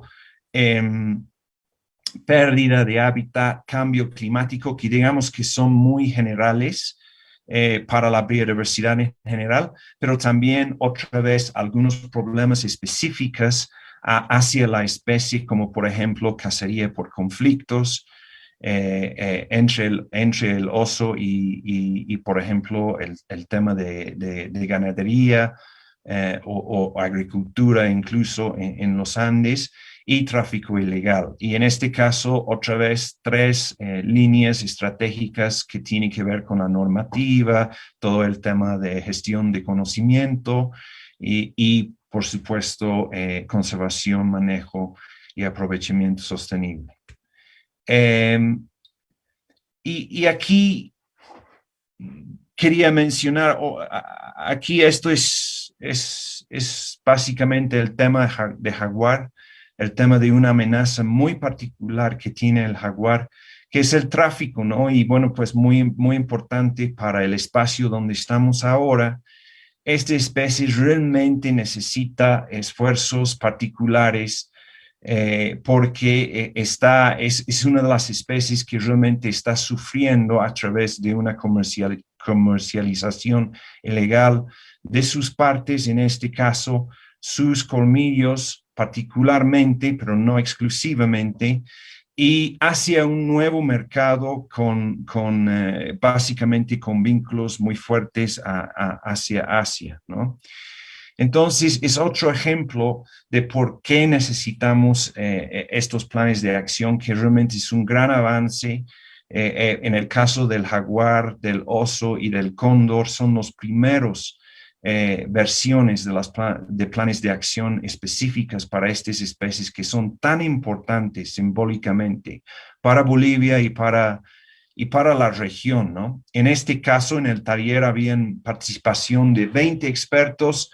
Otra vez, algunas de las amenazas son muy generales, pero otros realmente son particulares hacia el jaguar. Por ejemplo, otra vez el tema de conflictos y, como ya he mencionado, el tráfico ilegal. Las líneas de acción son muy similares a los demás. Ahí también está el tema de comunicación, educación y concienciación, y por supuesto también el tema de gestión de fondos. Y otra vez ahí se ve también la participación de muchas diferentes organizaciones. Entonces, para concluir, nosotros, yo puedo decir como comunidad de expertos y expertas, realmente estamos muy felices y entendemos la importancia de estos planes. Creemos que realmente son un paso fundamental para la conservación de 4 símbolos de la vida silvestre en Bolivia. Ya he mencionado, las especies con densidades poblacionales naturalmente bajas requieren planes de acción específicas y no solamente planificación a nivel de ecosistemas, porque enfrentan amenazas específicas que ponen en riesgo sus poblaciones. Y sabemos que, como ya he explicado, típicamente son las especies que tienen poblaciones naturalmente muy bajas, con densidades poblacionales bajas, porque muchas veces son predadores o especies con digamos, necesidades muy particulares. Su importancia ecológica es fundamental como predadores o como carroñeros, pero también son simbólicamente muy importantes. Son realmente los embajadores para la vida silvestre y para la naturaleza en los países. Y entonces ahora nos toca implementar, ¿no? Y estamos muy conscientes de la importancia de tratar de dar seguimiento.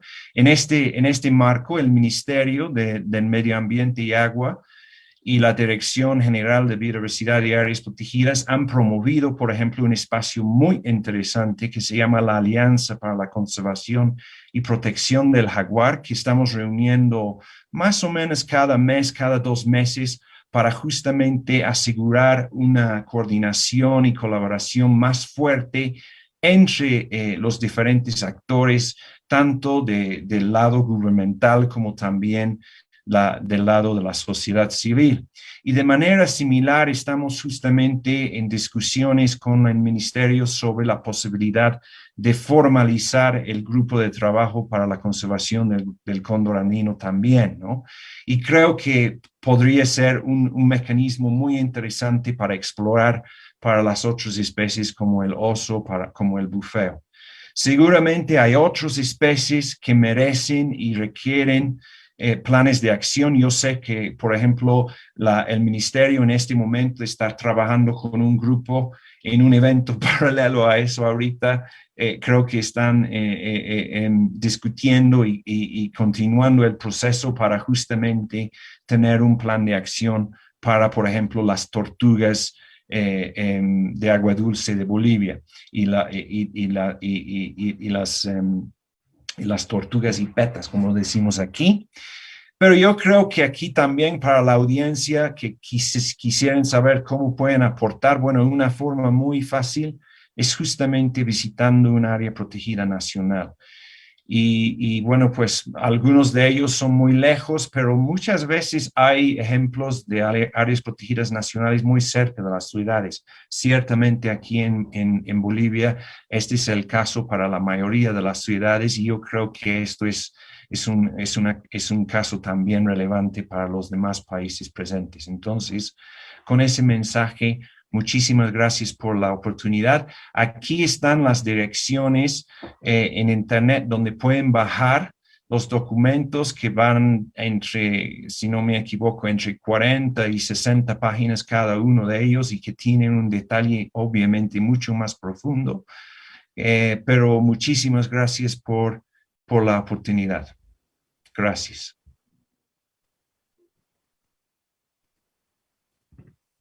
Gracias. Gracias, Rob.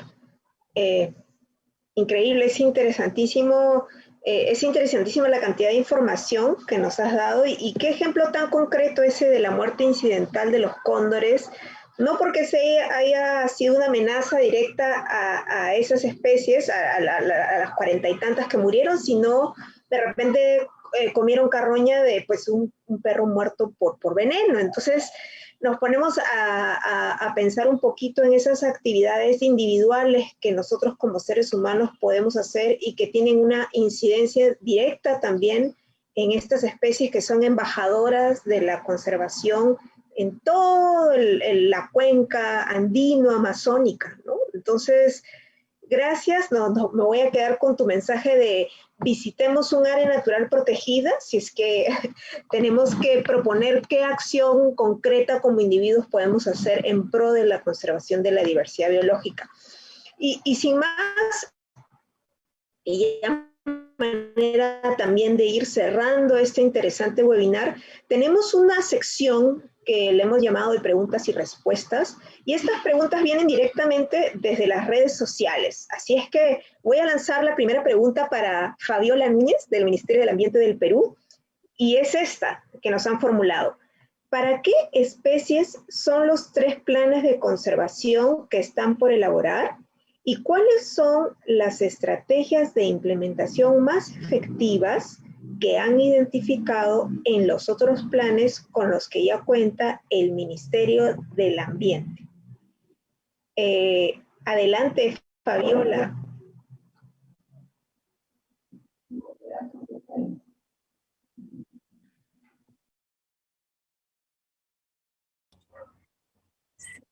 Sí.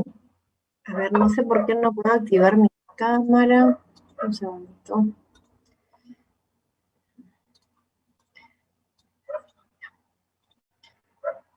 Sí, muchas gracias, Rosa. Bueno, en los planes que ahorita mismo están en elaboración, uno es el plan para el jaguar, Plan Nacional de Conservación del Jaguar. El otro es sobre el gecko de las huacas. También tenemos otro tenemos otro para los árboles de la quina, para la perlita de Iquitos, el gecko de las huacas, ¿no? Ahí la principal es, los planes usualmente tienen 4 líneas de acción. La primera que tiene que ver con conocer un poco más de la especie, con definir, por ejemplo, lugares prioritarios, ¿no?, de trabajo, o sea, territorializar, ¿no?, y ver qué es lo que tenemos. La primera parte es conocer un poco más de las especies. La segunda parte es los instrumentos que necesitamos, ¿no? Los instrumentos que necesitamos en función a las amenazas que se observan, porque partimos siempre de un diagnóstico inicial. Entonces, tenemos siempre esta parte de los instrumentos y de las medidas de disuasión, ¿no? Medidas de disuasión, de control que tendrían que ser implementadas, y también hay una parte que tiene que ver con la educación ambiental, ¿no? Con fortalecer las capacidades de todas las autoridades que forman parte de esta cadena, digamos, ¿no?, de las principales amenazas que afectan a las especies. Así es.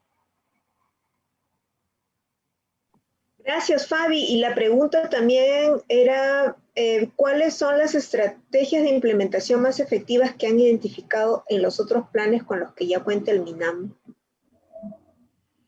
Bueno, las estrategias en realidad es hacerlo de manera articulada, porque los planes, por ejemplo, los planes de conservación no los aprueba MINAM, los aprueban las autoridades competentes. En este caso, los aprueba CERFOR y PRODUCE, por ejemplo, ¿no? Porque tenemos también ahí el plan de tortugas, tenemos el plan de los delfines y manatíes. Entonces, la estrategia es involucrar a los actores locales. Eso es lo principal, ¿no?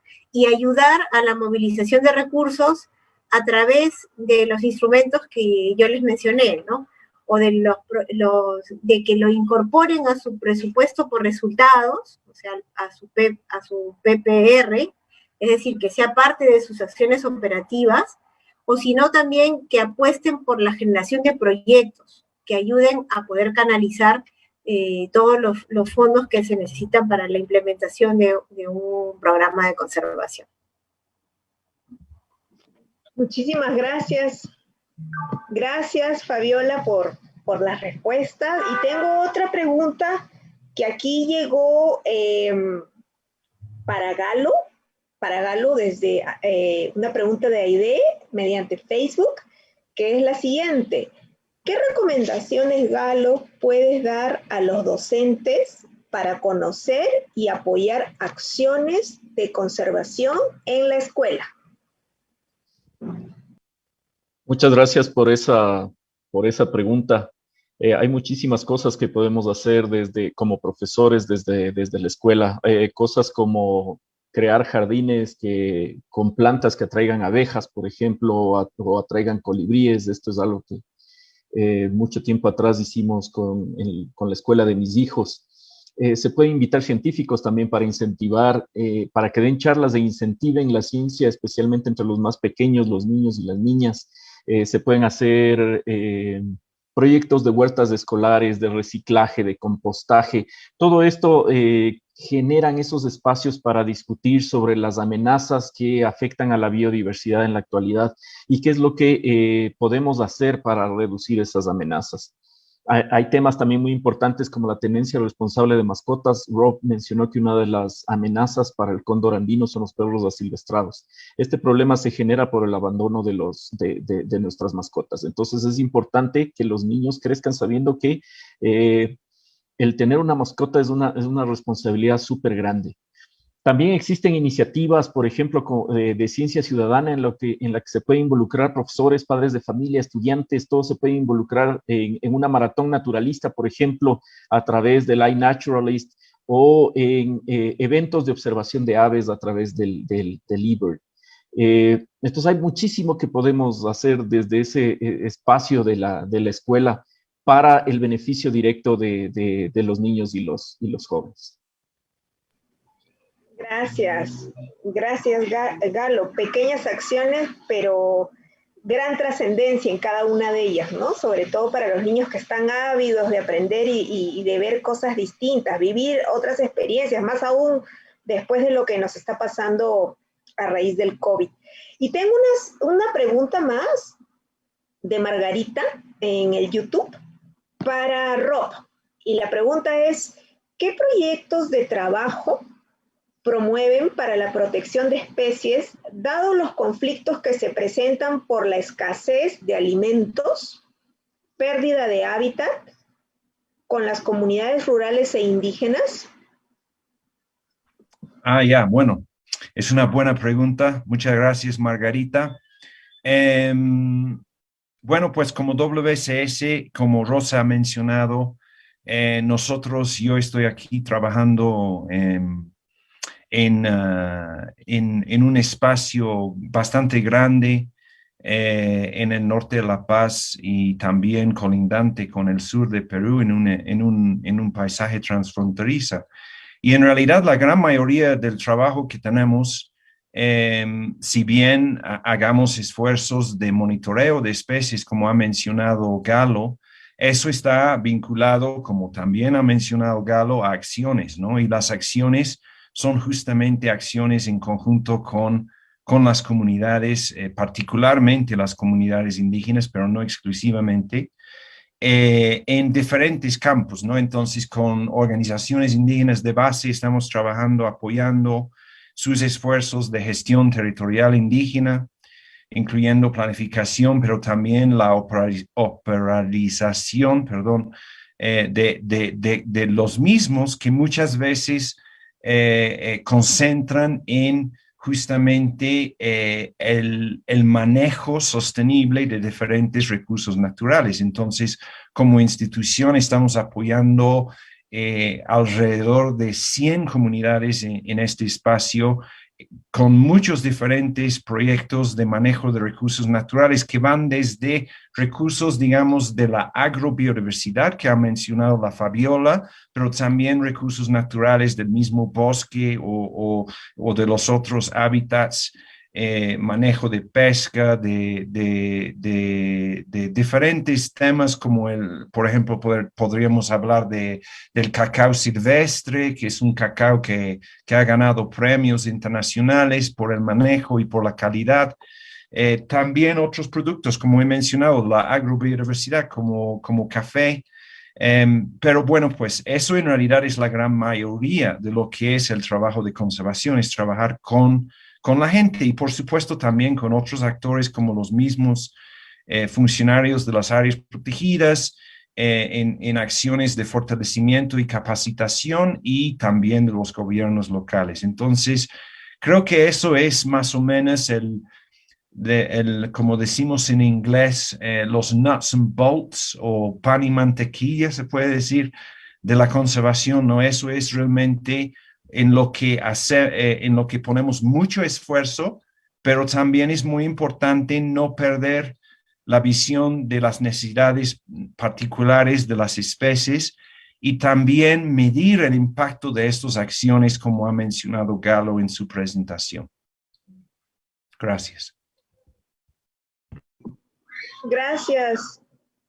Muchísimas gracias, Rob, por tu mensaje.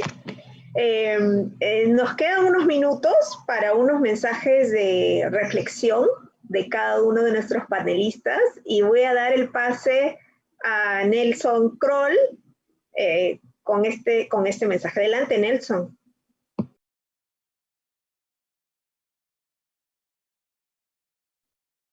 Gracias, Rosa. Sí, como reflexiones finales, yo diría que es clave reconocer el valor que tiene el manejo forestal como cuando se lleva de una manera responsable, como una solución basada en la naturaleza, ¿no?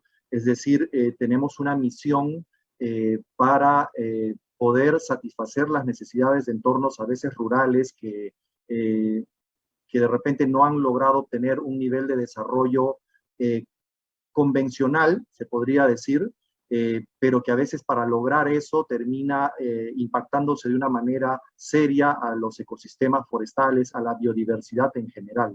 Entonces, es clave que la gestión forestal tenga ese enfoque, es decir, de poder contribuir con el desarrollo local, pero también conservando los bosques y de esa forma también sumar a la mitigación del cambio climático, que es algo que nos atañe y nos aqueja, que nos convoca cada vez más, ¿no? Es clave también que todas las iniciativas de diferentes sectores podamos sumar esfuerzos para comunicar el valor de la biodiversidad para la humanidad y para el planeta, y también considerar de que no todos los paisajes o ecosistemas están protegidos o cubiertos dentro de las áreas naturales protegidas.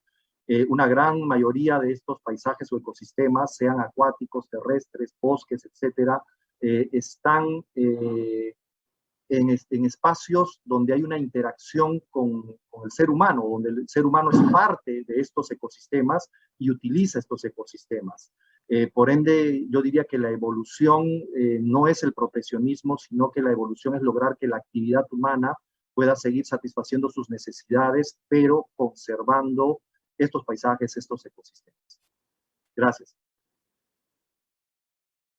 Gracias, Nelson, por tu reflexión. Y adelante, por favor, Fabiola Núñez. Sí, muchas gracias, Rosa. Yo lo que les diría es que para lograr un verdadero progreso en esta lucha que tenemos todos, ¿no?, de evitar la pérdida de la biodiversidad, necesitamos un cambio transformacional, ¿no?, que inicia por nosotros, por cambiar nuestro estilo de vida, nuestras actitudes, el cómo nos sentimos frente a la naturaleza, ya que debemos de comprender, en primer lugar, que dependemos de ella y debemos de cuidarla y de respetarla, ¿no?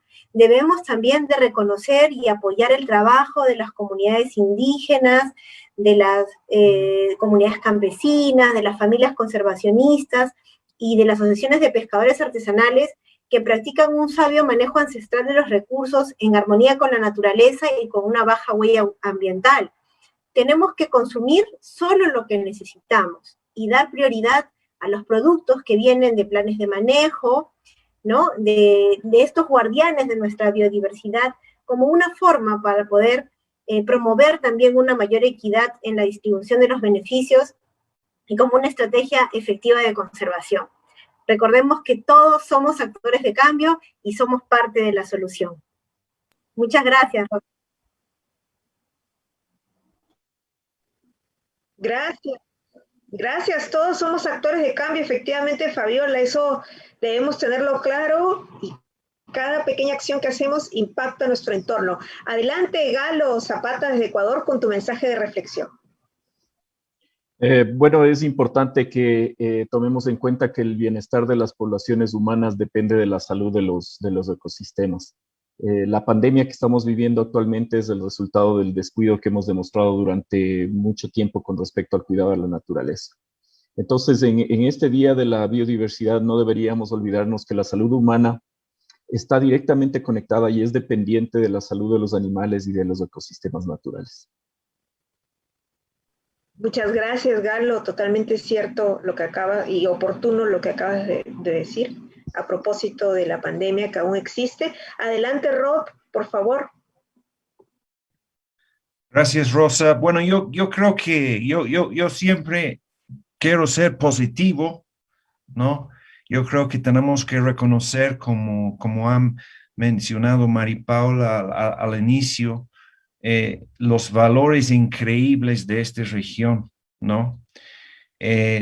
Han habido muchos avances en la conservación en los últimos 30 años, con una cantidad interesante de áreas protegidas, con muchos territorios indígenas reconocidas, y que se ha demostrado que son dos estrategias muy efectivas para justamente evitar la pérdida de hábitat, la deforestación.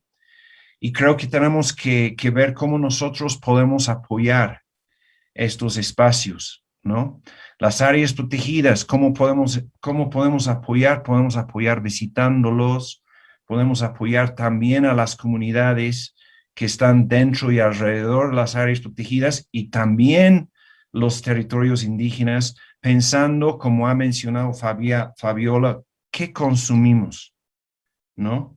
No solamente pensar en cuánto consumimos, pero qué, porque ellos están produciendo productos de alta calidad y que tienen un valor mucho más allá de su valor en sí, porque son productos que están justamente producidas de una manera sostenible y apoyando la conservación y apoyando por ende el bienestar de la planeta y nosotros mismos. Entonces, eso es, yo creo.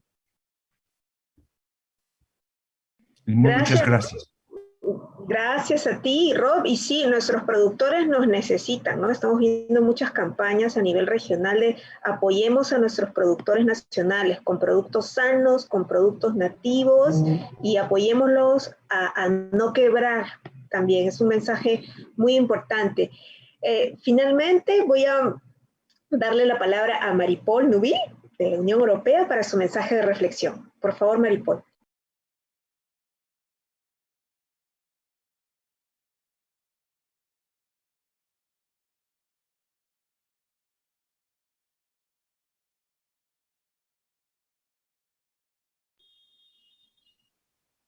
Ok, tenemos un problemita de conectividad y entonces yo voy a aprovechar para poder decir algunas poquillas cosas porque realmente mucho ya ha sido dicho a través de nuestros renombrados expositores y efectivamente hay muchas presiones que contribuyen a la pérdida de biodiversidad y a todas ellas debemos prestarle atención, sobre todo en esta parte de la región, digamos, andino-amazónica, que abarca una biodiversidad altísima, Bolivia, Brasil, Colombia, Ecuador, Perú. Hay muchas actividades ilegales que modifican, destruyen, contaminan el ambiente, la minería ilegal, la tala ilegal de las que tanto escuchamos, la ganadería o extracción de recursos de manera ilícita, en lugares en los que compartimos una gran riqueza de especies, como es el caso de muchas de nuestras áreas protegidas que Rob señalaba. Hay muchas especies silvestres que hoy por hoy están amenazadas del comercio ilegal, están las propias tortugas, las tortugas de agua dulce están vendidas en mercados nacionales e internacionales, como mascota, para alimento. Piensen todos los que estamos conectados en este webinar, cuando a veces acudimos a esos mercados que existen en varias de las provincias o localidades de nuestros países, cuando compramos una especie silvestre que no es legal, inmediatamente la están reponiendo con otra. Entonces, no compremos fauna silvestre, hay mucho mercado ilegal de loros, de guacamayos, vivos como mascotas, también de anfibios, de ranas, de especies endémicas de nuestra región amazónica.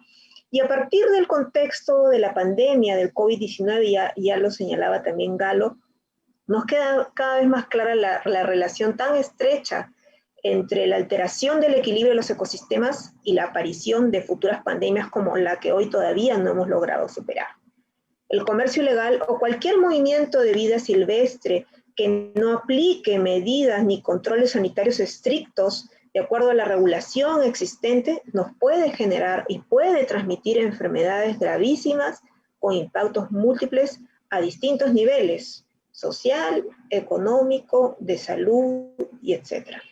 Entonces, ¿qué podemos hacer desde nuestras casas o nuestras comunidades para contribuir a la conservación de la biodiversidad? Ya lo hemos escuchado de los expositores, pero adoptemos hábitos más sostenibles, busquemos reconectarnos con la naturaleza, reconocer que cada una de nuestras acciones, si seamos solamente un individuo, una persona, suma. Queda en nosotros decidir si queremos ser parte de la solución o ser parte del problema. Inculquemos más valores a nuestros jóvenes, a nuestra gente, a nuestras familias, a las personas con las que vivimos. Inculquemos valores de respeto, cuidado de la naturaleza, de la biodiversidad. Enfaticemos cuál es la importancia de esa biodiversidad para nuestro propio bienestar y que dependemos de ella de forma ya sea directa o indirecta, de todos los recursos que nos provee. Y en caso de utilizar o consumir cualquier recurso de origen silvestre, como lo comentaba Fabiola, respetemos que venga de una fuente legal, respetemos las vedas, hagámonos cargo de conseguir la información de la sostenibilidad del origen de estas especies. Son los mensajes con los que los dejamos. Quiero darles las gracias en nombre de todo el equipo por su presencia, por la gran acogida que hemos tenido en YouTube y Facebook, y feliz Día de la Diversidad Biológica. Un abrazo fuerte, muchísimas gracias a todos los panelistas. Nos vemos. Bye. Chao.